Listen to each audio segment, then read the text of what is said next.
आता E is equal to MC³ हा जो फॉर्म्युला आहे, हा फॉर्म्युला तुम्हाला थ्रूआउट तुमच्या जर्नीमध्ये गाईड करेल बघा कशा पद्धतीने, आणि तुम्हाला ते ट्रॅक करण्यामध्ये सुद्धा मदत होईल की तुम्ही कुठे कमी पडताय, त्यासोबत तुमचं प्रोग्रेस चेक करण्यामध्ये सुद्धा मदत होईल.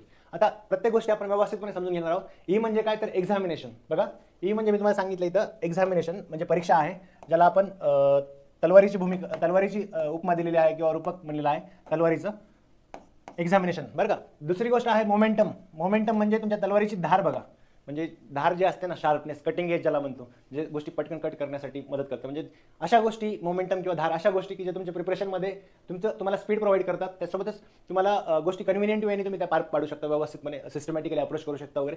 म्हणजे जेवढ्या गोष्टी तुमचा प्रवास सुखकर आणि स्मार्ट स्ट्रॅटेजी ज्याला म्हणतो ना आपण, त्या गोष्टी याच्यामध्ये येतात बघा. मोमेंटम आपण पाहणार आहोत. ही धार प्रोव्हाइड करते जे मोमेंटम आहे. तर काय मोमेंटम असतो म्हणजे संवेग काय असतो, किंवा आपण ज्याला धार म्हटलं आपल्या भाषेमध्ये इकडं, ते नक्की काय असतं हे सुद्धा पाहणार आहोत आपण. तिसरा आहे बघा, दुसरा आहे कॉन्टेंट, म्हणजे ज्याला आपण सामग्री म्हणतो किंवा आशय म्हणतो बघा. म्हणजे जेवढ्याही काही गोष्टी आपण रिसोर्सेस यूज करतो, करंट अफेअर्ससाठी असू द्या किंवा बाकीचे बुक्स असू द्या, या सगळ्या गोष्टी यूज करत असतो ना, तर त्या गोष्टी कॉन्टेंटमध्ये गोष्टी येतात. म्हणजे तेच तर आपलं बघायचं, कुठल्या किती लिमिटपर्यंत यूज करायच्या, कुठल्या गोष्टी यूज करायच्या, कुठल्या परीक्षेसाठी काय यूज करायचं. बरं, पुढचं आहे बघा कॉम्पिटन्स, ज्याला आपण परीक्षाभिमुख क्षमता म्हणतो. म्हणजे कॉन्टेंट जे आहे तुमचं, नॉलेजवर तुम्हाला एक्झाम क्रॅक होत नाही, फक्त नॉलेजवर. म्हणजे जसं hard work is equal to success असं नाही आहे काही, तर याच्यामध्ये स्मार्ट वर्क पण लागतं तुम्हाला, कारण कॉम्पिटिशन तशी आहे.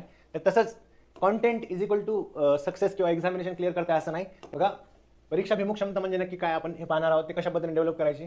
त्याच्यासोबतच एक बाय प्रोडक्ट म्हणून ह्या सगळ्या गोष्टी केल्या ना तुम्ही, म्हणजे मोमेंटम डेव्हलप केला, जनरेट केला, कॉन्टेंटवर काम केलं, एक्झाम कॉम्पिटन्सवर काम केलं, परीक्षाभिमुख क्षमतेवर, तर ऑटोमॅटिकली कॅरेक्टर जे आहे ना, चारित्र्य तुमचं डेव्हलप होत असतं. आता चारित्र्य हे मोनोक्रोमॅटिक सायन्सने किंवा एकाच डायमेन्शनने न बघता, चारित्र्य म्हणजे तुमचं ॲडव्हर्सिटी क्वेश्चन जे आहे, तुमचं प्रतिकूल परिस्थितीमध्ये तग धरण्याची जी क्षमता आहे, ते सुद्धा डेव्हलप होत असतं बघा. प्रिपरेशन करतोय म्हणजे आपण बऱ्याच काही चॉईसेस करत असतो, म्हणजे बऱ्याच गोष्टींपासून आयसोलेट होतो, किंवा आपण चॉईस केली असते आपली प्रोडक्टिव्ह इकडे इन्व्हेस्ट करण्याची.